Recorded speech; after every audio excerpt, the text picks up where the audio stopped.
এই সংক্ষিপ্ত সময়ের মধ্যে একজন পবিত্র মানুষকে নিয়ে কথা বলবো ইনশাআল্লাহ তাআলা। সমসাময়িক প্রেক্ষাপটে বিশেষ করে শেষ 100 বছরে যখন থেকে অটোম্যান এম্পায়ারদের ডিফিট করা হয়েছে 1921 সালের পর থেকে এই ট্রেন্ডটা খুব বেড়ে গেছে। নবী করিম সাল্লাল্লাহু আলাইহি ওয়াসাল্লামের পবিত্র চরিত্র নিয়ে এখন যে যার মতো করে ব্যাখ্যা করার প্রয়াস পেয়েছে আর কি। যদিও এটা আবু লাহাবের সুন্নাহ, আবু জাহেলের সুন্নাহ, এটা উতবা বিনতে আমের আরেকজন ছিল, উতবা বিনতে আবু মুঈত, আরেকজন ছিল সাল্লাম বিন আবু হুকাইক, আরেক ব্যক্তি ছিল আশনাক বিন শরীফ, এরকম কিছু একটা তার নাম। তো এইসব মানুষরা ছিল আইয়ামে জাহিলিয়াতের মধ্যে। এই মানুষদেরই সুন্নাহ আর কি এখন নতুন করে চালু করা হচ্ছে বিভিন্ন জায়গায়। মুক্ত চিন্তার নামে, বাক স্বাধীনতার নামে, কলম চর্চার নামে, বিভিন্ন নাম দিয়ে আমরা এখন নবী সাল্লাল্লাহু আলাইহি ওয়াসাল্লামের পবিত্র চরিত্র নিয়ে যা ইচ্ছা তাই কথা বলার চেষ্টা করছি বা দুঃসাহস দেখাচ্ছি। তাব্বাত ইয়াদা আবি লাহাবি ওয়া তাব কি জন্য নাজিল হয়েছিল? নবী সাল্লাল্লাহু আলাইহি ওয়াসাল্লাম যখন সবাইকে সমবেত করে বলেছিলেন যে আমি যদি বলি তোমাদেরকে এই পাহাড়ের পিছনে শত্রু দল অপেক্ষা করছে, তোমরা কি আমার কথা বিশ্বাস করবে? সবাই বলেছিল যে আমরা তোমাকে আল আমিন বা সত্যবাদী বলে জানি, অবশ্যই তোমার কথা বিশ্বাস করব। তখন তিনি বলেছিলেন কুলু লা ইলাহা ইল্লাল্লাহ তুফলিহুন, তোমরা শুধু বলো লা ইলাহা ইল্লাল্লাহ, আল্লাহ ছাড়া কোনো ইলাহ নেই, তোমরা সফল হয়ে যাবে। এটা আইয়ামে জাহিলিয়াতের কথা। আবু লাহাব তালি দিয়েছিল, হাত দিয়ে তালি দিয়েছিল এবং ঢিল নিক্ষেপ করেছিল, নবী সাল্লাল্লাহু আলাইহি ওয়াসাল্লামকে কষ্ট দিয়েছিল। আল্লাহ পাক সূরা নাজিল করেছেন তাব্বাত ইয়াদা আবি লাহাবি ওয়া তাব, ধ্বংস হোক আবু লাহাবের দুই হাত এবং সে নিজেও ধ্বংস হোক। কিয়ামত পর্যন্ত এই পৃথিবীতে যদি একটা মুসলিমও বেঁচে থাকে এবং সে যদি কোরআন পড়তে জানে, সে আবু লাহাবকে এই সূরা পড়ার মধ্য দিয়ে অভিশাপ দিবে ইনশাআল্লাহ তাআলা। এটা নবী সাল্লাল্লাহু আলাইহি ওয়াসাল্লামের শান, তার মর্যাদা। সে শুধু একবার বলেছে হাততালি দিয়ে, এই কথা বলার জন্য আমাদেরকে ডেকেছিলে? এই কথা বলার জন্য আমাদেরকে ডেকেছ? আমরা আমাদের বাপ দাদাদেরকে, তাদের ইলাহকে ত্যাগ করে তোমার এক আল্লাহ বিশ্বাস করবো, এই জন্য ডেকেছ? ঢিল নিক্ষেপ করেছিল, গালি দিয়েছিল। তার আপন চাচা নবী সাল্লাল্লাহু আলাইহি ওয়াসাল্লামের আপন চাচা, আল্লাহ পাক আয়াত নাজিল করলেন আবু লাহাব ধ্বংস হোক এবং সে নিজেও মা আগনা আনহু মালুহু ওয়া মা কাসাব, তার এই সম্পদ এবং সে যা অর্জন করেছে পৃথিবীতে, এগুলো কোনোই কাজে আসবে না।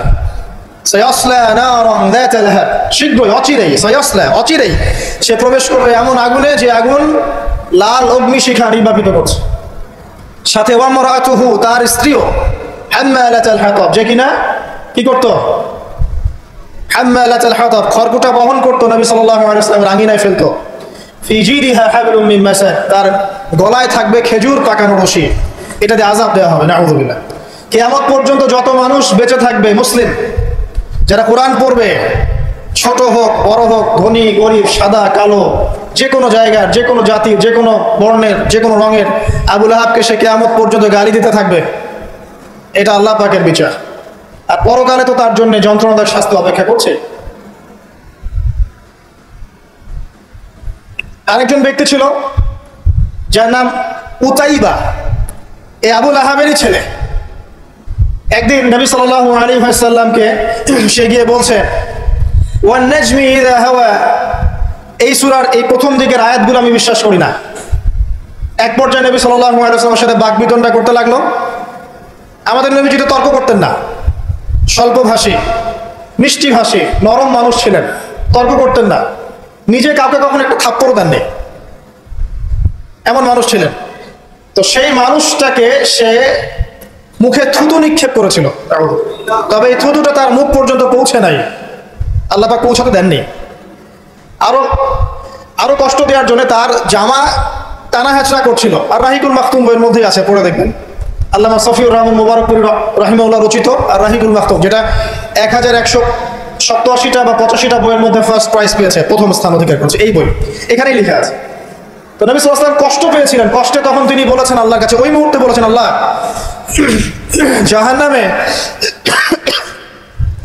জাহান্নামে তোমার যে কুকুরগুলো আছে, জাহান্নামে কুকুর আছে আযাব দেওয়ার জন্য, এগুলোর মধ্যে এর পিছনে আল্লাহ তুমি লেলিয়ে দিও। এটা বদদুয়া করেছেন নবী সাল্লাল্লাহু আলাইহি ওয়াসাল্লাম। আমাদের কিছু সুশীল আছে, তারা বলতে চায় যে নবী সাল্লাল্লাহু আলাইহি ওয়াসাল্লাম কখনো কটু ভাষা ব্যবহার করতেন না, কখনোই না। প্রয়োজন বোধে নবী সাল্লাল্লাহু আলাইহি ওয়াসাল্লাম বদদুয়াও করেছেন। প্রয়োজন বোধে নবী সাল্লাল্লাহু আলাইহি ওয়াসাল্লাম টানা 1.5-2 মাস ধরে বদদুয়া করেছেন। কোথায়? রাজির ঘটনা। রাজি একটা ঝর্ণার নাম বা একটা কূপের নাম, এক একজন এক একভাবে ব্যাখ্যা করে।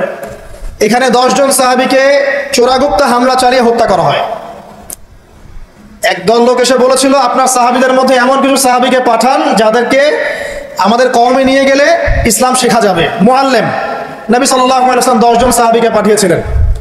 এই 10 জনকে ট্র্যাপে ফেলে, এখন যেমন মুসলিমদেরকে ট্র্যাপে ফেলে হত্যা করা হয়, ট্র্যাপে ফেলে 10 জনকে হত্যা করা হয়। 3 জন ভাগ্যবশত বেঁচে যান, পাহাড়ের উপরে আশ্রয় নেন। তাদেরকে বলে, তোমরা নেমে আসো, তোমাদেরকে ছেড়ে দিব। তারা তীরের আঘাতে ক্ষতবিক্ষত ছিলেন। তারা মনে করলেন হয়তোবা তার অঙ্গীকার রক্ষা করবে, নেমে আসলেন।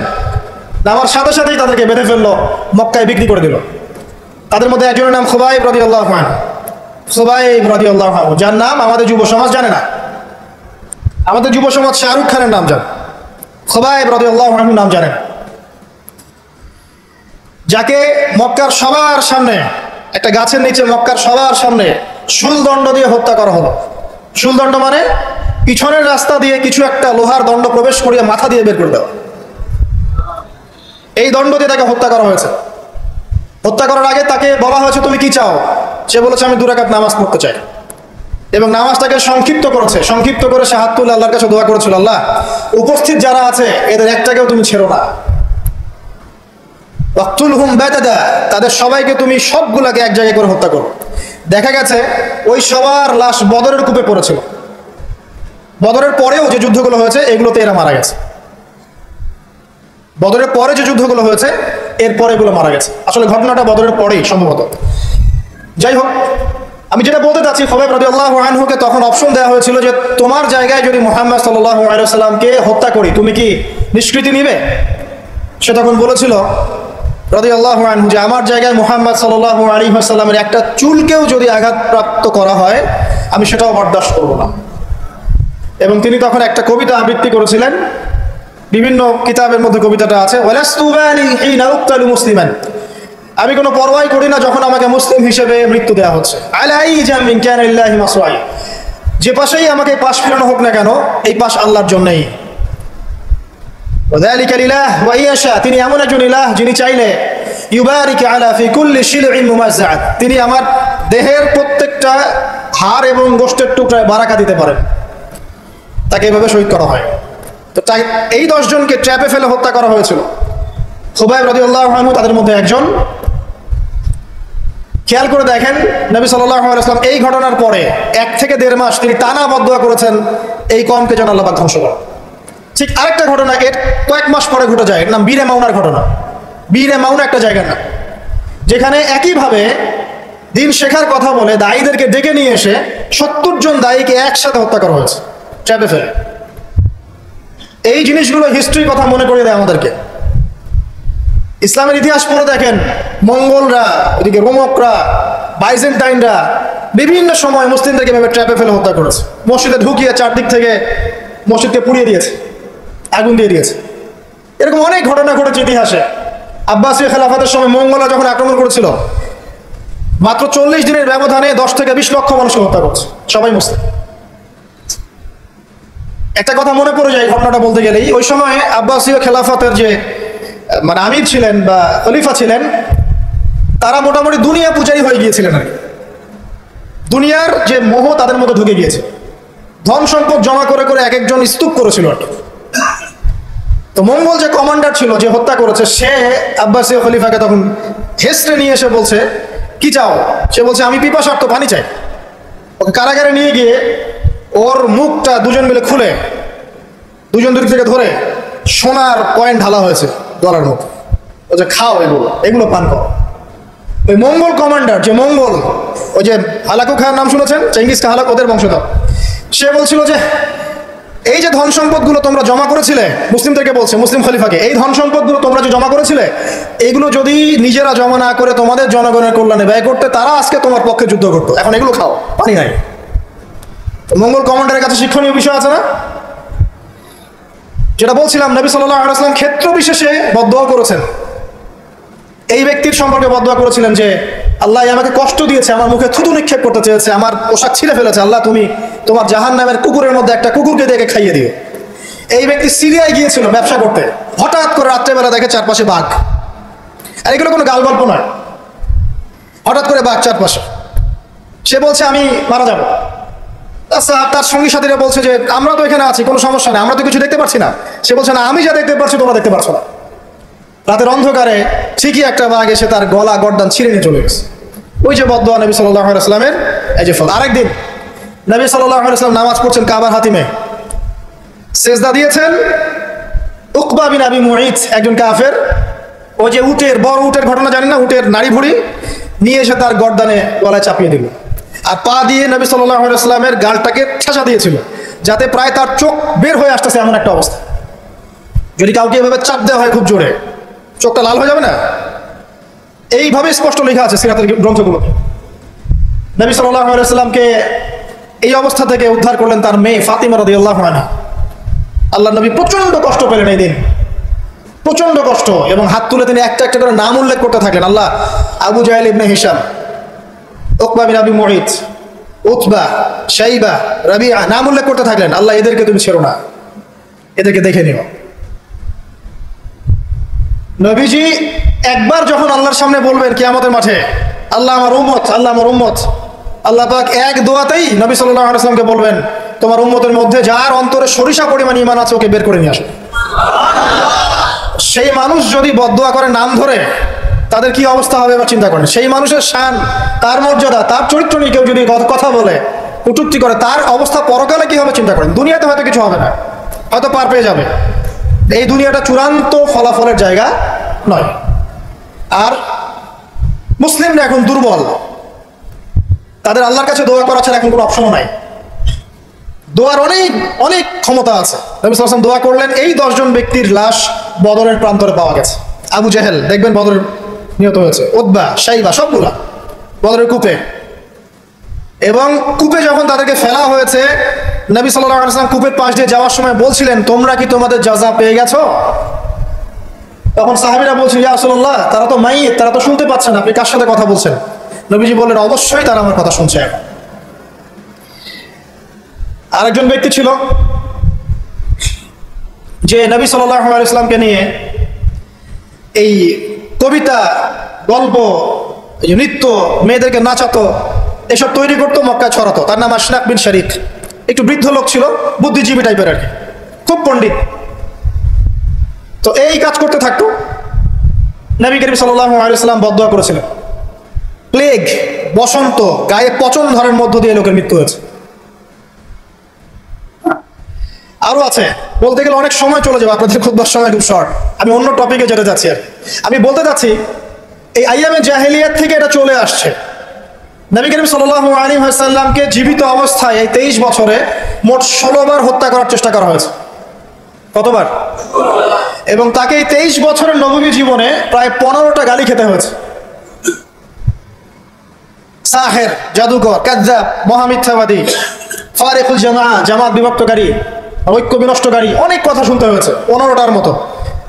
কাবা ঘরে যখন তিনি তাওয়াফ করছেন মক্কা বিজয়ের পর, তখনও তাকে চোরাগোপ্তা হামলা চালিয়ে হত্যা করার চেষ্টা করা হয়েছে। তিনি বসে আছেন, তার সামনে তরবারি নিয়ে গেছে, আল্লাহ ওহীর মাধ্যমে জানিয়ে দিয়েছেন, তিনি বলেছেন তরবারি কি জন্য এনেছো? আমাকে হত্যা করার জন্য। সাথে সাথে সে মুসলিম হয়েছে। ইহুদিরা ডেকেছে, এই যে বনু নাজির গোত্র, যাদের ঘটনা সূরা হাশরের মধ্যে বর্ণিত আছে। সূরা হাশরের পিছনে দেখবেন বনু নাজিরের ঘটনা আছে। বনু নাজির এরা ডেকেছে নবী সাল্লাল্লাহু আলাইহি ওয়াসাল্লামকে, চুক্তি নিয়ে আমরা কথা বলবো, আমরা শান্তি নিয়ে কথা বলবো, এই জন্য ডেকেছে। নবী করিম সাল্লাল্লাহু আলাইহি ওয়াসাল্লাম আবু বকর রাদিয়াল্লাহু আনহু নিয়ে গিয়েছেন, দেয়ালের পাশে বসেছেন, উপর থেকে পাথর ফেলে হত্যা করার চেষ্টা করা হচ্ছে। আল্লাহ পাক জানিয়ে দিয়েছেন, তিনি সেখান থেকে চলে গেছেন। প্রায় 16 বার, আমার ছোট্ট গবেষণা, সিরাতের বইগুলো পড়ে দেখেন, প্রায় 16 বার তাকে হত্যা করার চেষ্টা করা হচ্ছে। তাকে জীবিত অবস্থায় প্রায় 15টা গালি খেতে হয়েছে। কিন্তু প্রত্যেকটা বিষয়ের রিফ্লেকশন একই রকম ছিল না। মাক্কি জীবনে নবী সাল্লাল্লাহু আলাইহি ওয়াসাল্লাম প্রচন্ড সবর এবং ধৈর্যের পরিচয় দিয়েছেন, দোয়া করেছেন, বদদোয়া করেছেন, হেদায়েতের দোয়া করেছেন। কিন্তু মাদানী জীবনে যখন নবী করিম সাল্লাল্লাহু আলাইহি ওয়াসাল্লাম যখন একটা স্টেটের প্রধান, রাষ্ট্রপ্রধান, তার কাছে ইকোনমিক পাওয়ার, পলিটিক্যাল পাওয়ার, সামরিক পাওয়ার সবকিছু আছে, একটা সুপার পাওয়ারের মতো। ঠিক তখন তিনি এই অপবাদগুলো সহ্য করেন নাই। একজন ব্যক্তির নাম কাব বিন আশরাফ নবী করিম সাল্লাল্লাহু আলাইহি ওয়াসাল্লাম সাহাবীদেরকে বলেছেন ওকে মেরে চলে আসো। সাহাবীগণ এই মিশনটা বাস্তবায়ন করেছে। ওরা আরেকজন ছিলেন সাল্লাম বিন হুকাইদ, আর এক ইহুদি নেতা। নবীজি একদিন বলেন আমাকে কষ্ট দিয়েছে, কে আছো আমার মনে শান্তি দিতে পারো? তিনজন সাহাবী চলে গেলেন। খায়বারের দুর্গের মধ্যে ঢুকেই তার কেসাস করা হয়েছে। সবসময় রিফ্লেকশন একই রকম ছিল না। মক্কা বিজয়ের পরে, মক্কা বিজয়ের দিন তিনি সবাইকে ক্ষমা করে দিয়েছে আমভাবে, শুধু কয়েক শ্রেণীর মানুষ বাদ দিয়ে। যার মধ্যে এক শ্রেণী হচ্ছে যারা নবী করিম সাল্লাল্লাহু আলাইহি ওয়াসাল্লামের সারা জীবন বিভিন্নভাবে কথা, গান, লেখা, নর্তকী বিভিন্নভাবে তাকে কষ্ট দিত। ইবনু খাতাল নামে একজন ব্যক্তি ছিল, সে কাবা ঘরের গেলাফ ধরে ঝুলেছিল। ওই অবস্থায় আলী রাদিয়াল্লাহু আনহু তাকে হত্যা করেছে। আমি আপনাদেরকে বলছি না যে এটা সলিউশন, আমি এটা বলছি না আপনাদেরকে। আমি আপনাদেরকে বলতে চাচ্ছি জীবিত অবস্থাতেই নবী সাল্লাল্লাহু আলাইহি ওয়াসাল্লামকে প্রায় 15টা গালি খেতে হয়েছে, তাকে 16 বার হত্যা করার চেষ্টা করা হয়েছে, কিন্তু সবসময় তার রিফ্লেকশন একই রকম ছিল না, প্রতিক্রিয়া একই রকম ছিল না।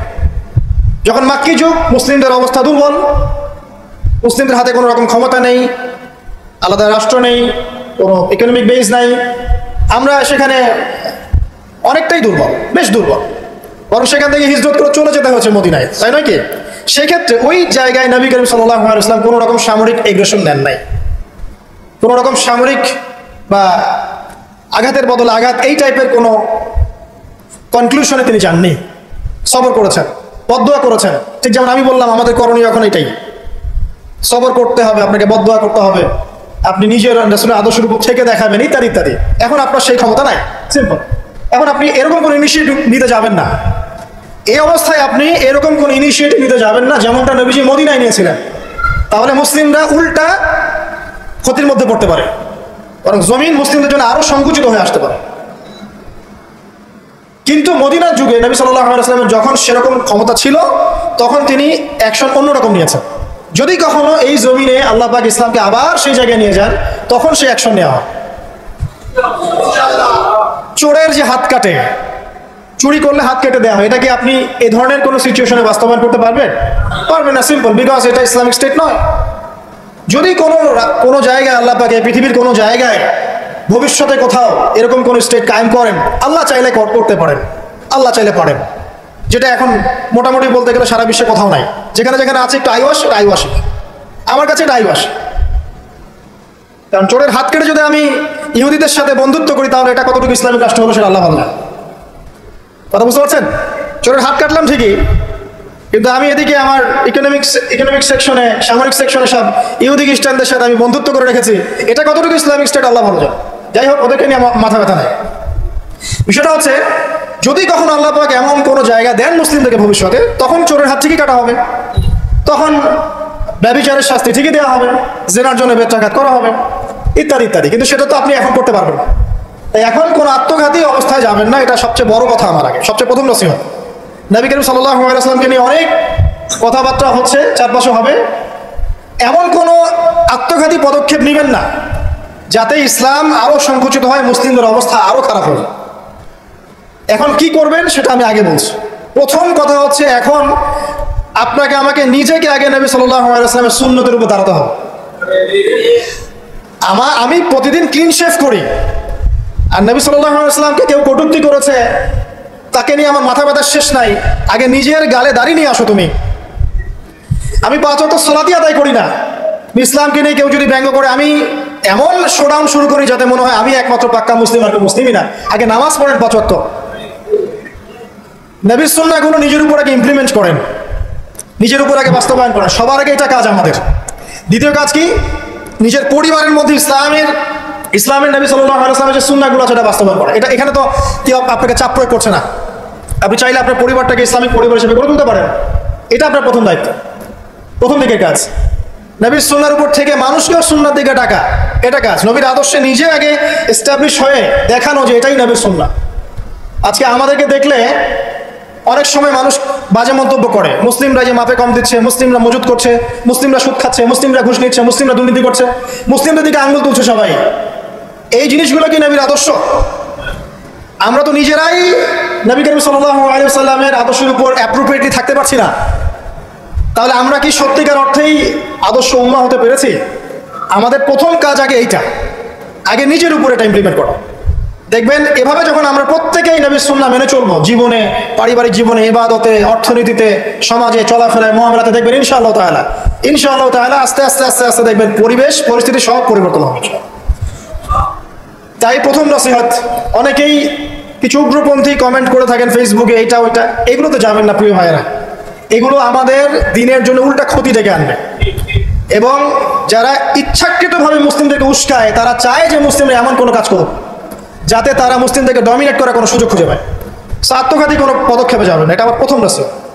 এবার আসেন আমরা কয়েকটা পয়েন্টে দেখাবো নবী সাল্লাল্লাহু আলাইহি ওয়াসাল্লাম আসলে কেমন চরিত্রের মানুষ ছিলেন, কি করেছেন, এবং দিন শেষে তিনি কি পেয়েছেন, আমাদেরকে কি দিয়ে গেছেন, এবং আমাদের বেসিক্যালি তার জীবনে নিয়ে কি কি কাজ করা দরকার। আমি জাস্ট এতটুকু কথা বলে আজকে খুব শেষ করব। আমি একটা পয়েন্ট দিয়ে শুরু করছি। 1 নাম্বার, দেখেন নবী করিম সাল্লাল্লাহু আলাইহি ওয়াসাল্লাম যে সমাজে ছিলেন, আইয়ামে জাহিলিয়াত বলি না আমরা, কেন বলি? কারণ সেখানে জাহিলি কাজ হতো। এই তো জাহিলি কাজ মানে অজ্ঞতাপূর্ণ কাজ, মূর্খতাপূর্ণ কাজ। তাহলে জাহেলকে যে জাহিলিয়াতের কাজ করে সেই জাহেল, আলেমকে যে ইলম অনুযায়ী আমল করে সে আলেম, একইভাবে জাহেল সে যে জাহিলিয়াতের কাজ করে। আইয়ামে জাহিলিয়াতে নবী সাল্লাল্লাহু আলাইহি ওয়াসাল্লাম যখন নবী হচ্ছেন বা নবী হওয়ার আগে পরের সময়টা আপনি একটু সিরাত ঘাটাঘাটি করে দেখেন, দেখবেন ওখানে মেইন সমস্যা ছিল শিরক, আল্লাহ পাকের একত্ববাদের সাথে শিরকের মিশ্রণ 1 নাম্বার। 2 নাম্বার ছিল রিবা, সুদ। সমাজের ইকোনমি পুরো সুদ ভিত্তিক ছিল। 3 নাম্বার দেখবেন মাদক, খামার, খালি মাদকের ছড়াছড়ি। 4 নাম্বার দেখবেন এই যে নারী জাতির ফিতনা, নারীর অবমাননা, নারীকে কোনো মোটেই মূল্যায়ন করা হতো না। তবে এতটুকু বলে নেই, ওই যুগেও নারীদের পোশাকটা শালীন ছিল এই যুগের চাইতে। ওই যুগেও নারীদের পোশাকটা শালীন ছিল এই যুগের চাইতে,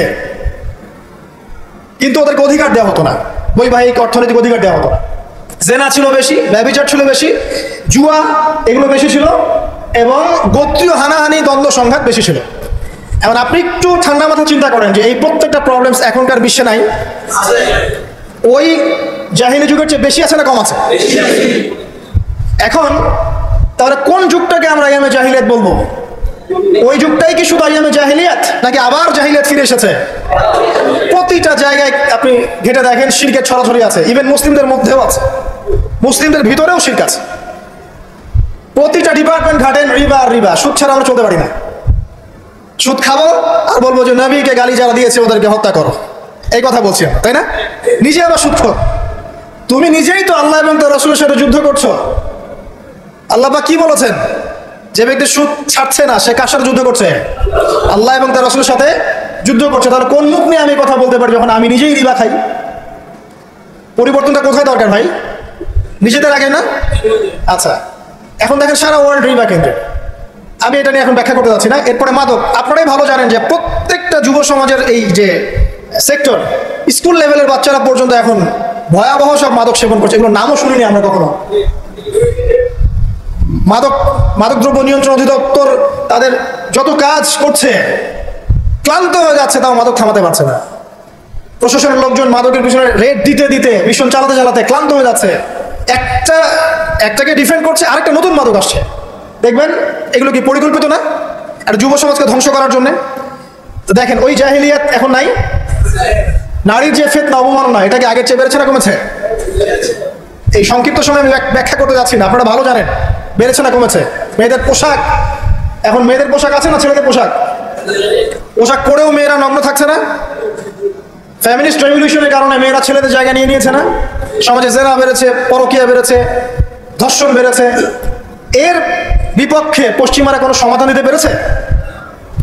নবী সাল্লাল্লাহু আলাইহি ওয়াসাল্লামের বহু বিবাহ নিয়ে যারা কথা বলে, তাদের দেশে 91% মেয়ে ধর্ষণের, 91% যে রেপ হয়, 100% রেপের মধ্যে 91% মহিলা, এবং যাদের বয়স 20 বছরের কম, 18 বছরের কম, 18 বছরের কম প্রায় 46% সম্ভবত আমি দেখলাম মেয়ে রেপের শিকার হয়েছে।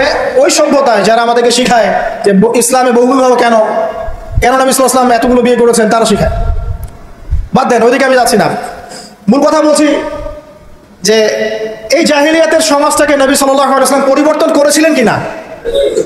কত বছরের মধ্যে? মাত্র 23। আমাকে একটা সমাজবিজ্ঞানী দেখান, একটা রাজনৈতিক নেতা দেখান, একটা অর্থনীতিবিদ দেখান, একটা দার্শনিক দেখান, একজন মহামানব দেখান, একটা লিডার দেখান যে মাত্র 23 বছরের ব্যবধানে, মাত্র 23 বছরের ব্যবধানে পুরো আইয়ামে জাহিলিয়াতকে এমনভাবে পরিবর্তন করেছেন যে মক্কা বিজয়ের পরে না মক্কায় কোনো শিরক আছে, না কোনো সুদ আছে, না কোনো মাদক আছে, না কোনো নারীর হেনস্থা অবমাননা আছে, না বেপর্দা অশ্লীলতা আছে, না জেনা আছে, না ব্যভিচার আছে, না গোত্রীয় হানাহানি দ্বন্দ্ব আছে। একটা মানুষ দেখান সারা বিশ্বে। চরিত্র কি নিয়ে গঠিত হয়? শুধু কি বিবাহ কেন্দ্রিক বিষয় নিয়েই চরিত্র গঠিত? মানুষের চরিত্র বলতে আমরা কি বুঝি?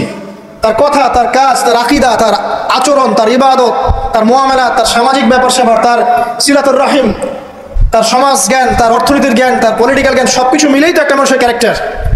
যখনই ক্যারেক্টারের প্রশ্ন আসে নবী সাল্লাল্লাহু আলাইহি ওয়াসাল্লামকে নিয়ে সরাসরি চলে যায় বিবাহ। কারণ আর কোনো সেক্টর নাই ক্যারেক্টার আলোচনা করার। ওগুলো তো ডিফেন্ড করাই যাবে। যাদের সাথে এই পর্যন্ত বাহাসে বসেছেন তারা তো আর ওই বিষয়গুলো বোঝে না যে কোন কোন জ্ঞান দিয়ে এই ইন্টারনালি ব্লাইন্ড সেকুলার প্রজন্মকে ডিফেন্ড করা যায়। তারা তো ইসলামিক বিষয়গুলো শুধু উপস্থাপন করবে, বাইরের বিষয়গুলো আনতে পারছে না। সো একটা মানুষের চরিত্র কত মহান হলে স্বয়ং আল্লাহ পাক তাকে বলতে পারেন ইন্নাকা লাআলা খুলুকিন আযীম, নিশ্চয় আপনি মহান চরিত্রের অধিকারী। আল্লাহ পাক বলছেন। নবী সাল্লাল্লাহু আলাইহি ওয়াসাল্লামের 23 বছর সময় লেগেছে এগুলো পরিবর্তন করে সম্পূর্ণ আলোকিত একটা ইসলামী সমাজ প্রতিষ্ঠা করতে। একটা পয়েন্ট বললাম, তার চরিত্র আপনি বুঝে নেন, তার ক্যাপাবিলিটি বুঝেন, তার ব্যক্তিত্ব বোঝেন, তার গায়রত বোঝেন, তার শান মর্যাদা বোঝেন। 2 নম্বর দেখেন, 2 নম্বর পয়েন্ট, নবীজি যখন নবী হননি তার আগ থেকেও তিনি চেষ্টা করতেন সমাজ পরিবর্তন করতে, হেলফুল ফিজর তৈরি করেছিলেন ইত্যাদি। 40 বছর বয়সে যখন ওহী আসলো, 40 বছর বয়সে যখন ওহী আসলো, কি আসলো? আল কোরআন এবং তার ব্যাখ্যা সুন্নাহ। এই কোরআন এবং সুন্নাহকে কাজে লাগিয়ে, এর শিক্ষা দিয়ে, এর জ্ঞানটাকে প্রচার করে, মানুষের মধ্যে এর জ্ঞানটাকে ইনস্টল করে নবী সাল্লাল্লাহু আলাইহি ওয়াসাল্লাম পুরো সমাজটাকে সংস্কার করলেন। তাহলে যে জ্ঞানতাত্ত্বিক বিপ্লব, আমরা যেটা কথা বলি জ্ঞানতাত্ত্বিক বিপ্লব, জ্ঞানের রেভলিউশন, জ্ঞান নিয়ে কথা বলা, শিক্ষা দেওয়া, শিক্ষার মাধ্যমে অজ্ঞতার অন্ধকার দূর করা, কে সবার আগে করেছে এই 1400 বছর হিস্ট্রিতে? যারা এখন আমাদেরকে সায়েন্টিফিক এবং টেকনোলজিক্যাল জ্ঞানের কথা বলে, ওই পশ্চিমা সভ্যতাই, তারা কতদিন হলো সভ্য হয়েছে? কতশো বছর আগে সেখানে ফরাসি বিপ্লব হয়েছে। কত শতাব্দী হলো সেখানে সায়েন্টিফিক এবং টেকনোলজিক্যাল রেভলিউশনগুলো হয়েছে? 100-200 বছর, সর্বোচ্চ 300 বছর। 1400 বছর আগে নবী সাল্লাল্লাহু আলাইহি ওয়াসাল্লাম ইকরা দিয়ে জ্ঞানের রেভলিউশন করেছে। সাহাবীদেরকে জ্ঞান শিক্ষা দিয়েছেন। কোন জ্ঞান? অভ্রান্ত সত্যের উৎস, ওয়াহির জ্ঞান। ওরা যে জ্ঞান শিখাচ্ছে সেটা কি? বস্তুবাদী জ্ঞান। এখানে পরকাল নাই, এখানে আপনার জিন নাই, মালায়েকা নাই, বেহেশত নাই, জান্নাত নাই, জাহান্নাম নাই, হিসাব নাই, মিজান ফজিলত কিছু নাই, ঈশ্বর নাই, গডলেস এডুকেশন সিস্টেম। ওদের ভাষায় গড বলেছে, এটা নিয়ে আবার বিতর্কিত করেন না। কথা বলতেও ভয় পাই আমি, না জানি। আর আমি মুসলিমদেরকে বেশি ভয় পাই, কারণ তারাই বিতর্কিত করতে বেশি পছন্দ করে। গডলেস বলতে বুঝিয়েছি তাদের ভাষায় ঈশ্বরহীন একটা সিস্টেম। তো আমরা জ্ঞানের যে সিলসিলা দিয়েছি 1400 বছর আগে, ইকরা বিসমি রাব্বিকাল লাযী খালাক দিয়ে, প্রত্যেকটা সাহাবী আবু বকর, ওমর, ওসমান, আলী থেকে শুরু করে একদম শেষ পর্যন্ত দেখবেন সবাই এই জ্ঞানের আলোয় আলোকিত হয়েই সমাজ পরিবর্তন করছে।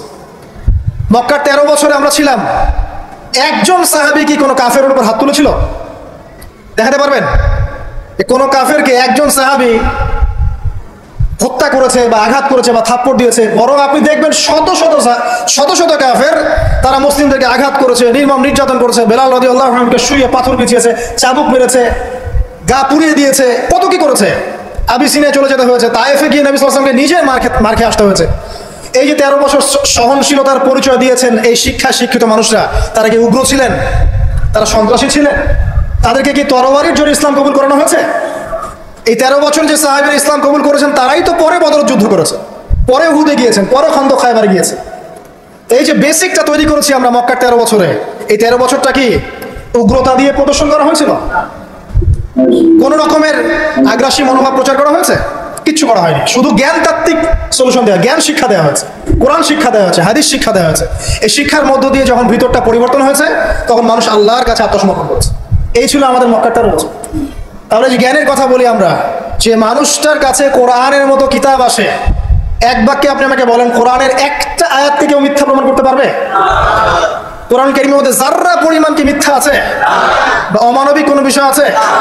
মানুষ ভুলভাবে সেটাকে উপস্থাপন করে, কিন্তু যদি সঠিকভাবে উপস্থাপন করতে পারে বা সৎসাহস থাকে, পশ্চিমকালেও কোরআনে আপনি যাররা পরিমাণ ফল্ট পাবেন না। যালিকাল কিতাব লা রাইবা ফি, কোনো সন্দেহ নাই। এখন বলেন, এত পবিত্র একটা কিতাব, একজন পবিত্র মহাপবিত্র সত্তার কাছ থেকে এসেছে, আর একজন জিবরাইল আলাইহিস সালাম ফেরেশতাদের লিডার, তিনি এটা বহন করে এনেছেন। এখন যে মানুষটার উপরে এটা নাজিল করা হচ্ছে, তিনি কত পবিত্র চরিত্রের অধিকারী, এখন আপনি চিন্তা করেন। যদি তার চরিত্রের মধ্যে যাররা পরিমাণ অপবিত্রতা থাকতো, তাহলে কোরআন কি তার উপর নাজিল হতো? আপনারা বুঝতে পারছেন? মনে করেন আমাদের চরিত্রে কি অসংখ্য অপবিত্রতা আছে না? আমার উপরে কি আল্লাহর নূর, আল্লাহর এই যে কিতাব, ওহী, এগুলো অবতীর্ণ হওয়ার সুযোগ আছে কোনো? নাই। আল্লাহ পাক পবিত্র মানুষদেরকে বাছাই করে। আল্লাহ রাব্বুল আলামিন সবচেয়ে পবিত্র মানুষকে বাছাই করেছিলেন মহাপবিত্র কিতাব দেওয়ার জন্য। এটাই তো যথেষ্ট তার চরিত্র ব্যাখ্যা করার জন্য। আর কি প্রয়োজন? যার কাছে কোরআন নাজিল হতে পারে, তার চরিত্র নিয়ে কথা বলার কোনো অবকাশই নাই। তিনি যে কাজই করেছেন, যখন যে কথাই বলেছেন, যে ইনিশিয়েটিভ নিয়েছেন, প্রত্যেকটাই আল্লাহর হুকুমেই নিয়েছেন, এর হুকুমের বাইরে কিছু করেননি। শুধু তাই নয়, তার শত্রুরা পর্যন্ত মক্কায় কখনো বলতে পারেনি তিনি মিথ্যাবাদী, তিনি মাপে কম দেন, তিনি ওয়াদা খেলাফ করেন, তিনি অমুক, তিনি তমুক। তার শত্রুরা পর্যন্ত এটা বলতে পারেনি। বরং তার শত্রুরা বলেছিল এভাবে যে তোমাকে আমরা অবিশ্বাস করি না, বরং তুমি যে কোরআনের কথা বলছো এটাকে আমরা অস্বীকার করছি। এটা 2 নম্বর পয়েন্ট। জ্ঞানের রেভলিউশন আমরা দিয়েছি, নবী সাল্লাল্লাহু আলাইহি ওয়াসাল্লাম দিয়েছে। আর এই জ্ঞান না থাকলে আপনি তো শূন্য। আমরা ঠিকই তো আছি জ্ঞানের উপরে। আর একটা বিষয় সবার কান খুলে শুনে রাখা উচিত, পবিত্র কোরআন এবং সহিহ সুন্নাহ বা নবী সাল্লাল্লাহু আলাইহি ওয়াসাল্লামের সুন্নাহর মধ্যে এমন কোনো বিষয় নাই যেটা ব্যাখ্যা করা হয়নি। এটা মানতে যদি আপনার আপত্তি থাকে, আমরা আপনার সাথে লড়াই করব না, আমরা আপনার সাথে ঝগড়া করব না, বিবাদ করব না, আপনাকে আঘাত করব না। কিন্তু আপনাকে বিনয়ের সাথে বলবো, আপনি আরো 10 বার স্টাডি করেন, আপনি আরো 10 বার স্টাডি করেন, কোরআন এবং সুন্নাহকে আরো 10 বার স্টাডি করেন, আপনি খুঁজে পাবেন ইনশাআল্লাহ কোরআন এবং সুন্নাহর মধ্যে কোনো রকমের ভুল ত্রুটি, মানবতা বিরোধী কিছু নেই। আল্লাহ পাক আমাদের সবাইকে বোঝার তৌফিক দান করুন। এগুলো রাখেন তো ভাই, এই বুদ্ধি দিচ্ছে, আপনি রাখেন, এটা রাখেন।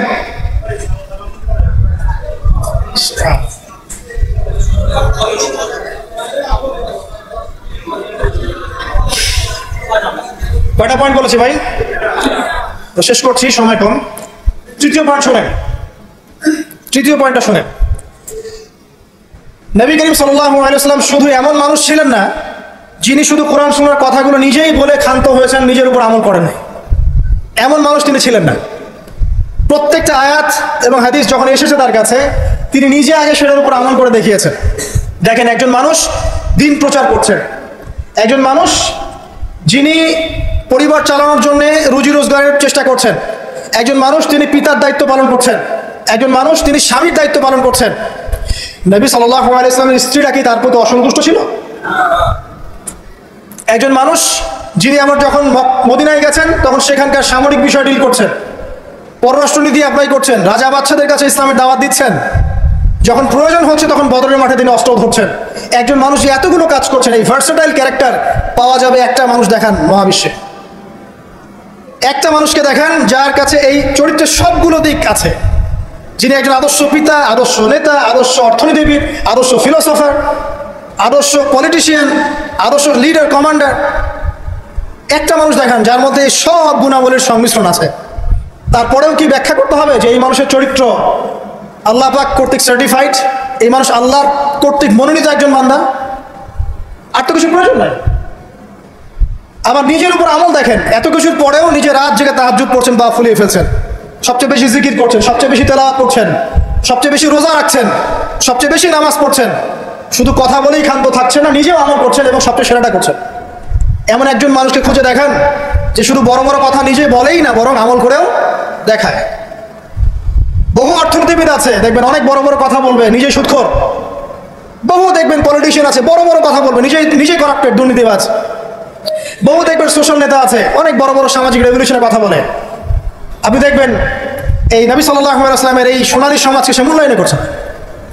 বহু দেখবেন ফিলোসফার আছে, দার্শনিক, আমরা এটাতে পড়েছি যে দর্শনের বড় বড় বিষয় নিয়ে কথা বলছে, জ্ঞান, আত্মা, ঈশ্বর, মহান সত্তা, পরম সত্তা, জ্ঞানের ডেফিনেশন, বস্তুবাদ, অভিজ্ঞতাবাদ, কত কথা বলছে, দেখবেন শেষে গিয়ে একটা কনক্লুশনও আসতে পারে না আজ পর্যন্ত।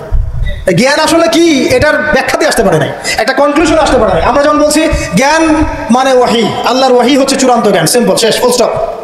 আল্লাহর ওয়াহি হচ্ছে চূড়ান্ত জ্ঞানের উৎস, আল্লাহর ওয়াহি হচ্ছে চূড়ান্ত জ্ঞানের উৎস, ফুল স্টপ। এটা আমাদের কমপ্লিমেন্ট, আমাদের আকীদা, মানহাজ। আর তাদেরকে দেখবেন জ্ঞান মানে বুদ্ধি, জ্ঞান মানে অভিজ্ঞতা, জ্ঞান মানে সমন্বয় ইত্যাদি বলতে বলতে মুখের ফেনা উঠে যাচ্ছে, কোনো কনক্লুশন আসতে পারছে না কেউ। নবী সাল্লাল্লাহু আলাইহি ওয়াসাল্লাম এমন একজন মানুষ ছিলেন যিনি সবকিছু শুধু আলোচনা করেই, ব্যাখ্যা করেই আর মানুষকে দাওয়াত দিয়ে ক্ষান্ত ছিলেন না, বরং তিনি কাজ করে দেখিয়েছেন। অ্যাজ এ ফিলোসফার তিনি সফল, অ্যাজ এ পলিটিশিয়ান সফল, অ্যাজ এ সামরিক লিডার তিনি সফল, একজন কূটনীতিবিদ তিনি সফল, সমাজবিজ্ঞানী তিনি সফল, অ্যাজ এ ফাদার তিনি সফল, অ্যাজ এ হাজব্যান্ড তিনি সফল। কি চাচ্ছেন? একজন মানুষের মধ্যে এত কোয়ালিটি থাকার পরেও তার চরিত্র নিয়ে কথা বলছেন। ওই যে বিয়ে, আয়েশা রাদিয়াল্লাহু আনহাকে কেন বিয়ে করলেন এত কম বয়সে?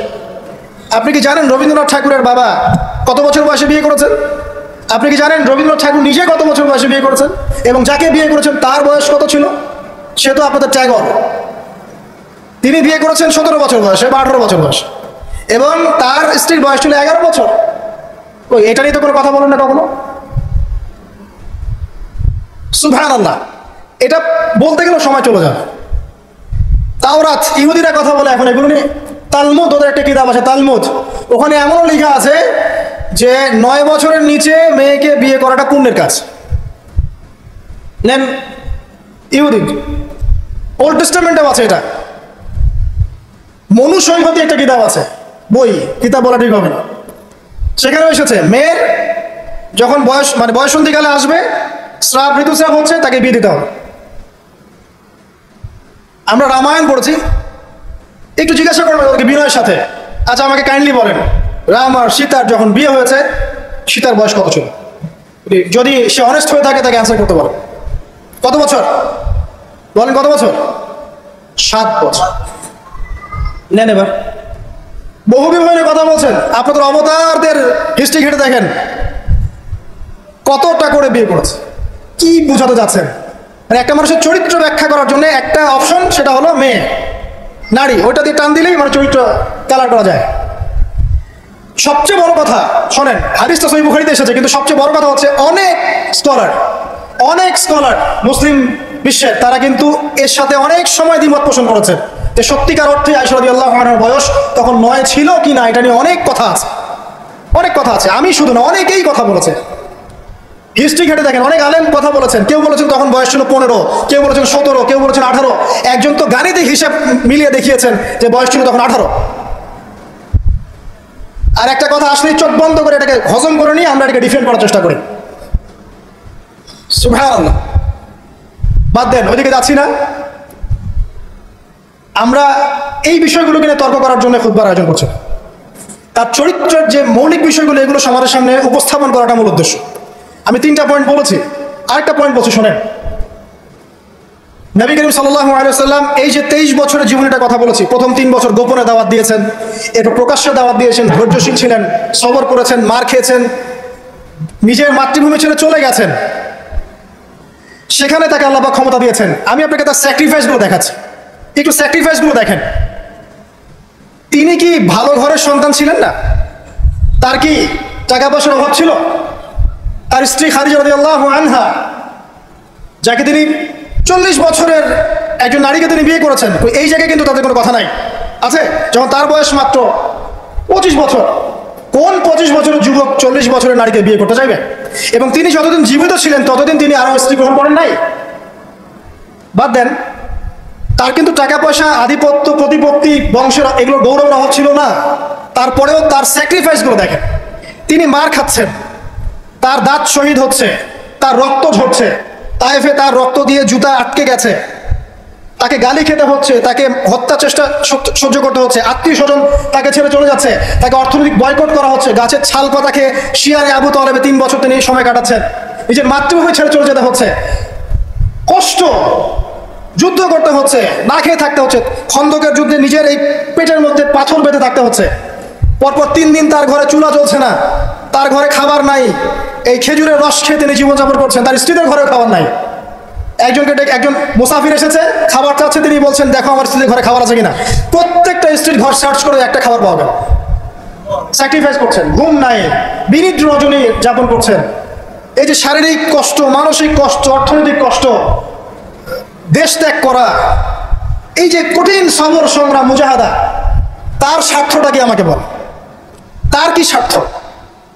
এখানে নবী সাল্লাল্লাহু আলাইহি ওয়াসাল্লামের ব্যক্তি স্বার্থটা কোথায়? তাকে তো আল্লাহ পাক মাকামে মাহমুদ দিয়েছেন, জান্নাতের সর্বোচ্চ মাকাম আল্লাহ পাক তাকে দিয়েছেন। ইন্না আতাইনাকাল কাউসার, তোমাকে আমি কাউসার দিয়েছি, সম্মান দিয়েছে, মর্যাদা দিয়েছে। আলাম ইয়াজিদকা ইয়াতীমান ফাআওয়া ওয়া ওয়াজাদাকা দাল্লান ফাহাদা ওয়া ওয়াজাদাকা আইলান ফাগনা। আছে না সূরা? আলাম নাশরাহ লাকা সাদরাক ওয়া ওয়াদা'না আনকা ওয়িজরাক আল্লাযী আনকাযা যাহরাক ওয়া রাফা'না লাকা যিকরাক। তার জিকির, তার স্মরণকে সম্মানিত করা হয়েছে। সারা দুনিয়ার মানুষ তার নাম শুনলে সাল্লাল্লাহু আলাইহি ওয়াসাল্লাম পড়ে। প্রত্যেকটা মুসলিম এই উম্মতে মুহাম্মাদের মধ্যে, মুসলিম বা নন মুসলিম, হুয়েভার হি ইজ, তার মৃত্যুর পরে তার চেহারা তাকে দেখানো হবে, বলা হবে এই ব্যক্তিকে যাকে তোমাদের কাছে পাঠানো হয়েছে। তিনি আমাদেরকে ভাই বলে সম্বোধন করছেন। তিনি বলছেন কাশ আমি আমার ভাইদেরকে দেখতে পেতাম। সাহাবীরা বলছেন আমরা কি আপনার ভাই নই? তিনি বলছেন না, তোমাদের পরে যারা আসবে আমাকে না দেখেই বিশ্বাস করবে এরা আমার ভাই। সব নবীকে দোয়া কবুলের ইখতিয়ার দিয়ে দেওয়া হয়েছে। সব নবী দোয়া দুনিয়ায় করে ফেলেছেন। আমাদের নবীজি এত কষ্ট করার পরেও দুনিয়াতে দোয়া করেন নাই, তিনি পরকালে দোয়াটা জমা রেখেছেন। সেটা শাফাআত, আমাদের সবার জন্য শাফাআত করবেন তিনি ইনশাআল্লাহ। এই শাফাআতে সমস্ত কবিরা গুনাহগার ব্যক্তি জান্নাতে যাবে। আমাকে বলেন, সব নবী যখন ইয়া নাফসি করবে, স্বয়ং নবীরা পর্যন্ত, এই নবীর মধ্যে আদম আছেন, নূহ আছেন, মুসা ঈসার মতো নবী আছেন আলাইহিস সালাম, ইব্রাহিম আলাইহিস সালামও আছেন, আবুল আম্বিয়া ওয়াল মুরসালিন, তখন তিনি বলবেন ইয়া উম্মতি ইয়া উম্মতি। এখন আমাকে বলেন তার স্বার্থ কোথায়? তিনি যে এত হিউজ একটা স্ট্রাগল করলেন সারাটা জীবন ধরে। আমি আপনাকে তার স্ট্রাগলের সর্বশেষ নমুনাটা বলছি। একদম মৃত্যু সজ্জায় যখন তার মৌতের যন্ত্রণা উঠেছে, তিনি বলছেন মৃত্যুর যন্ত্রণা প্রচন্ড, তিনি এই কথা বলছেন আর চেহারাটা মুছছেন পানি দিয়ে। তখন ফাতিমা রাদিয়াল্লাহু আনহা এসে বলছেন আমার বাবার কষ্ট, আমার বাবার কষ্ট। আর ফাতিমা রাদিয়াল্লাহু আনহাকে তিনি কানে কানে একটা কথা বললেন। ফাতিমা রাদিয়াল্লাহু আনহা হাসতে শুরু করলেন। তখন আয়েশা রাদিয়াল্লাহু আনহা পরে জিজ্ঞাসা করেছিলেন যে কি বলেছে তোমাকে তোমার বাবা? তিনি বলেছিলেন যে আমাকে আমার বাবা বলেছে যে এই যন্ত্রণা তার ইন্তেকাল হবে। তখন আমি কাঁদতে শুরু করলাম। তারপরে আমাকে তিনি বললেন আমার পরিবারের মধ্যে তুমি সবার আগে আমার সাথে দেখা করবে জান্নাতে। তখন আমি হাসতে শুরু করলাম। এই জায়গায় একটা ঘটনা ছিল, সেটা হলো যখন তিনি প্রচন্ড কষ্ট করছেন মৃত্যুর যন্ত্রণায়, ফাতিমা রাদিয়াল্লাহু আনহা তিনি বলছেন আমার বাবার কষ্ট। নবী সাল্লাল্লাহু আলাইহি ওয়াসাল্লাম বলছেন শোনো ফাতিমা, লিসেন, এই স্টেটমেন্টটা খুব ভালো করে শোনেন এবং মন থেকে উপলব্ধি করার চেষ্টা করেন। তিনি বলছেন হে ফাতিমা, আজকের পর থেকে তোমার বাবার কোনো কষ্ট থাকবে না। আমার কথা বুঝতে পারছেন না? আজকের পর থেকে তোমার বাবার কোনো কষ্ট থাকবে না, মানে আজকে তিনি জান্নাতুল ফিরদাউসে চলে যাবেন। এই যে 23 বছর তিনি ছিলেন নবী হিসেবে, প্রতিটা দিন রাত তাকে দিনের জন্য কষ্ট করতে হয়েছে। শারীরিক কষ্ট, মানসিক কষ্ট, খাদ্যের কষ্ট, বাসস্থান। আচ্ছা, আমরা তো অনেক কথা বলি অনেক নেতাদেরকে নিয়ে, অনেক দার্শনিক, বিজ্ঞানী, সমাজবিজ্ঞানী, ফিলোসফার, বুদ্ধিজীবী ইত্যাদি। আমাদের যা আছে আমরা একটু মিলাই। নবী সাল্লাল্লাহু আলাইহি ওয়াসাল্লামের কি ছিল? এই মহান নেতা যিনি সারা জীবন কষ্ট করলেন, শেষে ফাতিমা রাদিয়াল্লাহু আনহাকে বলছেন আজকের পর কোনো কষ্ট থাকবে না, আজকেই শেষ, সব কষ্ট আজকেই শেষ হয়ে যাবে। এই ব্যক্তির কি বাড়ি ছিল ডুপ্লেক্স? এই ব্যক্তির কতটুকু জমি ছিল? এই ব্যক্তি কতটুকু খাবার খেয়েছে প্রত্যেক দিন? এই ব্যক্তির কয়টা আলিশান জামা ছিল আমার মতো আপনার মতো? এই ব্যক্তির কত ব্যাংক ব্যালেন্স ছিল? এই ব্যক্তির কি ছিল দুনিয়াতে? দুনিয়ার জীবন চলার জন্য তার ঘরে কি ছিল? আসলে আমাদের প্রত্যেকের ঘরে যা আছে নবী সাল্লাল্লাহু আলাইহি ওয়াসাল্লামের চেয়ে বেশি সম্পত্তি আছে। এই হিউজ স্ট্রাগল তিনি করলেন কার জন্য, মানে কাদের জন্য? তিনি পেলেনটা কি? এক কথায় উত্তর হচ্ছে এই কষ্ট তিনি করেছেন উম্মতে মুহাম্মাদের জন্য। আফসোস, দুর্ভাগ্য যে আজকে উম্মতে মুহাম্মাদের মধ্যে এক শ্রেণীর মানুষ তার চরিত্র নিয়ে কথা বলে, দুঃসাহস করে, লজ্জায় তাদের মাথা হেড হয়ে যায় না। লজ্জা থাকতে হয় মানুষের মধ্যে। তো ধরেন কেউ একজন আপনার প্রতি ইহসান করেছে, অনেক উপকার করেছে আপনার, আপনি যদি তাকে নিয়ে ভালো মন্দ কথা বলা শুরু করেন, বুঝতে হবে আপনার নির্লজ্জ প্রকৃতির মানুষ, হবে লজ্জাই নেই আপনার। আপনি একজন মানুষের কাছে ইহসান বুঝার, সে আমার জন্য কত পরিশ্রম করেছে, আপনার তো তার পা ধুয়ে দেওয়া উচিত। সাহাবা ইকরাম রাদিয়াল্লাহু আনহুম এই কাজটাই করতেন এবং তারা আল্লাহ এবং তার রাসূলকে আপন মনে করতেন। কোনোদিন তার কাছে গিয়ে কোনো হাত যে পেতেছে কখনো ফিরে আসে নাই খালি হাতে। কোনোদিন কেউ দান চেয়েছে তিনি ফিরিয়ে দেননি। একদিন নামাজে দাঁড়িয়েছেন, ইকামত হওয়ার পরেও আবার বাসা চলে গিয়েছে। সাহাবীরা অবাক, কি ব্যাপার? একটু পর ফিরে আসলেন, বললেন আমার কাছে কিছু দিনার ছিল, এগুলো সাদাকা করে দিয়ে তারপরে নামাজে দাঁড়ানো। সবসময় সত্য বলেছেন, সত্যের উপর ঠেকেছেন, এতিমদের খোঁজ নিয়েছেন, বিধবাদের পাশে ছিলেন, উম্মাকে ঐক্যবদ্ধ করেছেন, মানুষের মাঝে ভেদাভেদ দূর করেছেন, এক ওয়ান উম্মাহ ন্যাশন গঠন করেছেন, সুদ দূর করেছেন, মাদক দূর করেছেন, শিরক দূর করেছেন, আল্লাহ ভোলা মানুষকে আল্লাহকে চিনিয়েছেন, পরকালকে চিনিয়েছেন, মানুষকে জান্নাতের পথ দেখিয়েছেন। কি করেন নাই? আপনি আমাকে একটা সেক্টর দেখান যেটা মানুষ করার বাকি থাকে, যেটা তিনি করেন নাই, একটা সেক্টর দেখান। তারপরে মহান মানুষের সম্পর্কে আমরা বাজে ধারণা লালন করছি, আজে বাজে কথা বলছি। দেখুন, এখন মুসলিমদের হাতে কিছু করার নাই, বদদোয়া তারা করবে, এবং এই বদদোয়ায় নিঃসন্দেহে ইফেক্টেড হবে তারা যারা নবী সাল্লাল্লাহু আলাইহি ওয়াসাল্লামের সাথে শত্রুতা করছে, কোনো সন্দেহ নাই। কিন্তু এমন একটা সময় আসবে, দেখবেন আজকে থেকে 100, 200, 500 বছর, কত বছর আমরা জানি না, যে এই পৃথিবীর বুকে নবী সাল্লাল্লাহু আলাইহি ওয়াসাল্লামকে নিয়ে একটা বাজে মন্তব্য করার মানুষ অবশিষ্ট থাকবে না ইনশাআল্লাহ। এটা আসবেই। কবে? ননসেন্স প্রশ্ন, আমি জানি না, কিন্তু আল্লাহ এবং তার রাসূল কোরআন হাদিসে বলেছেন আসবেই। ওটা না আসা পর্যন্ত কিয়ামত হবে না ইনশাআল্লাহ। আমি আর খুব লম্বা করছি না, আর অনেক কথা হয়তো বলতে পারতাম, আমাদের হাতে টাইম কম, শুধু এখানে একটা পয়েন্ট বলে শেষ করে দেব।